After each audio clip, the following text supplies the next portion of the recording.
What's up, folks? I feel like I'm really close to the camera because my phone is almost dead and I'm using my iPad, and it's like the newest version of an iPad ever, and the forward-facing camera sucks. It's really pretty grainy and it's too big to put up here in the car anywhere, so I'm forced to be right like this close to the camera, and it doesn't look like it's a very crisp photo. So we're gonna roll with it anyway, because if I don't, I'm gonna forget to do this video, and I really wanted to do this video. So let me tell you guys about a dude I started following on YouTube that you guys need to check out. His name is Alex Hormozy. Okay, gym owner, business. It's a completely different niche than what we're doing. It's a completely different industry, and I like to try to glean knowledge from guys that are outside of our world as much as I can, because business is business. And a lot of times we'll get soaked up in the washing world. What up? What's up, Vadan? We get soaked up in the washing world and we'll lose a lot of perspective, and I get a lot of nuggets if I can just go to another industry and listen to what, successful people over there are doing, and then just take what I can from that and apply it back to what we're doing. So too much drama, too much, echo chamber over here in the wash world. So it's good sometimes to get a completely different perspective and try to learn some things there. And I really dig this guy's channel. So it's Alex Hormozy. You can find him. Pretty good channel. Multi millions of dollars of revenue in his industry. So owns gyms, memberships, supplements, all that kind of stuff. Big old swole up guy, but he's very down to earth, and he's very smart dude. So we're up here in New York. I'm sitting in the driveway. We're going to be going to get breakfast here in a little while. I'm just kind of got out here in the car. I want to do this video, but a lot of the stuff that he's been talking about in recent videos, I'm like, man, that is really good stuff. So video he was talking about some weeks ago was True Grit. He didn't title it this, but he did mention True Grit in the video, and I was like, man, that's really good stuff.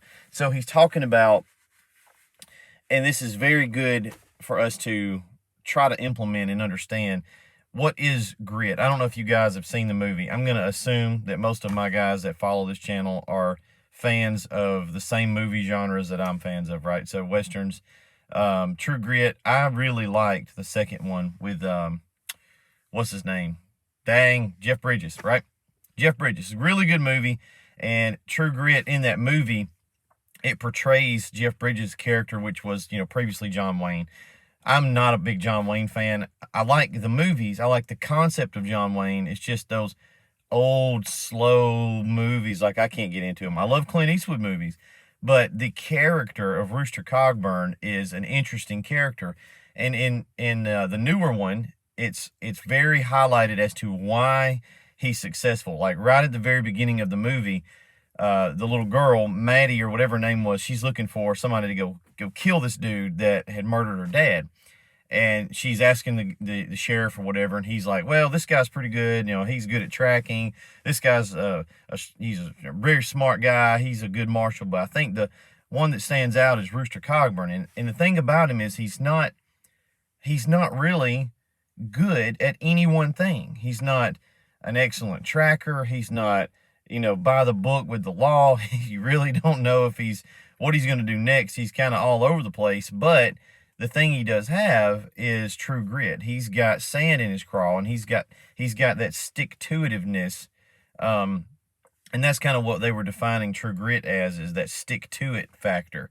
And so how can we apply and do, well, first of all, do we need to apply that? Do we need true grit? Is that a character trait that we need to have? Because maybe we don't need it, but I think we really do need it. I think we need stick-to-itness if we're going to make our business successful. And that's just true with anything. I mean, that should be common sense. If you're going to make it in any adventure you're going to go on, you've got to have stick-to-it capabilities, so that every time you get a chance to deviate, you don't. Now, there's a dichotomy there, because there is something to be said for having multiple revenue streams, and we do that. We do a lot of things that we build equipment. That's our big thing. We build equipment. And then we do some of these other little things that we add on, right? We do training, right? That's a separate thing, but it works. We do surfactant. We sell stuff on a website. We do some bunch of different things, okay? And you've got to be careful about knowing when something is going to distract you from your main mission. And and Hormozy talks about this. It's another really good analogy. He talks about the woman in the red dress.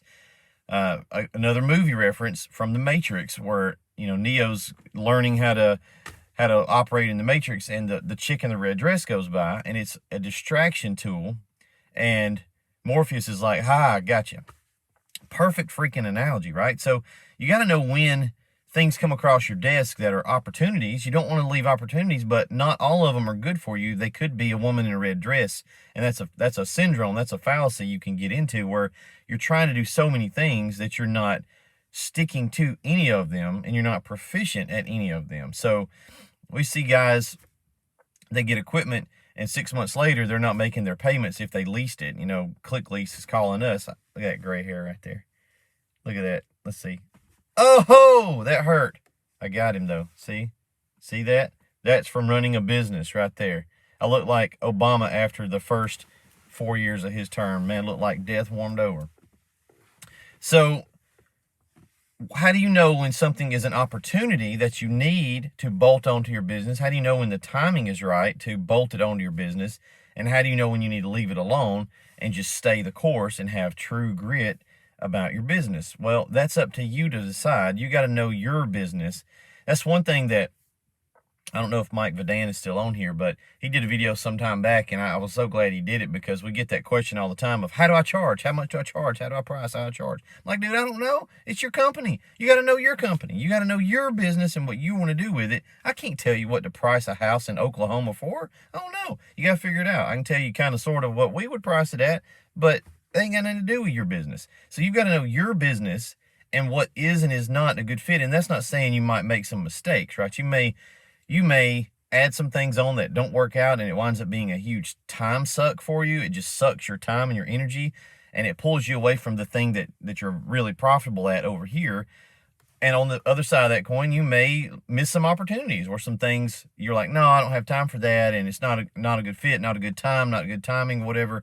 And you'll never know if you missed a bunch of money right there. So, but you're going to make mistakes, and you can't ever really go back and figure out what you should have done. That's a shoulda, coulda, woulda kind of thing. But some things are opportunities. Some things are shiny object, shiny object, shiny object, and it's distracting you from your business. I'll give you a really good example for our business.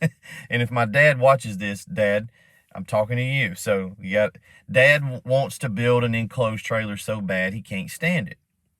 And we've built a couple of enclosed trailers, and they suck, right? We get lots of guys that call us and reach out, and they don't know. They watch an old video of an enclosed trailer we built, and they're like, hey, I want you guys to build me an enclosed trailer. And we don't do enclosed trailers because they're so time consuming to build them. I like an enclosed trailer for a dude running an enclosed, up north. They need to winterize it. It has a lot of benefits, a lot of features. We aren't building an enclosed trailer. And Dad, for the last year, is like, bro, you're leaving so much money on the table. There's a lot of guys that want an enclosed trailer. And he's right. We are leaving money on the table. But me, as the owner, as the CEO of this company, knows for 100% fact that enclosed trailer adventure that we would go down, I know that there is so much crap that would come with that, of sourcing the trailers, the build time. Every one of them is a little weird. You're up and down in the trailer to build them. They're very slow to build. It would be a woman in a red dress for us. Okay, all it would do is it wouldn't make me any more money. It wouldn't. It absolutely wouldn't. All it would do is take time from us building the trailer that we do build, our open top trailer. And the reason we build that is because we can knock those things out. They're beautiful when they're finished. They're perfectly, user-friendly for the customer. And that is just a shiny object over here that's trying to get my attention. I'm not going to do it. I'm not going down that route. And it's different if you're just going to build one. But what I've learned in the last 2 years with supply chain, when you're doing, $5 to $7 million a year in equipment, is you have to get all the parts to do that thing right there that you just released to the market. And I know that it would be nothing but a nightmare of getting the parts, getting the trailers, building them. As slow, as tedious. It would cause me to lose my mind even more. I'd get more of these gray hairs. So why don't I just stick to what we're doing that's working beautifully? We know this product line. We've developed it. It's great. Let's just stick with that, right? But there may be the next thing that comes up and I'm not saying that enclosed trailer is a bad idea. It's just a bad idea for this company. It's a bad idea. We're not going to go down that road.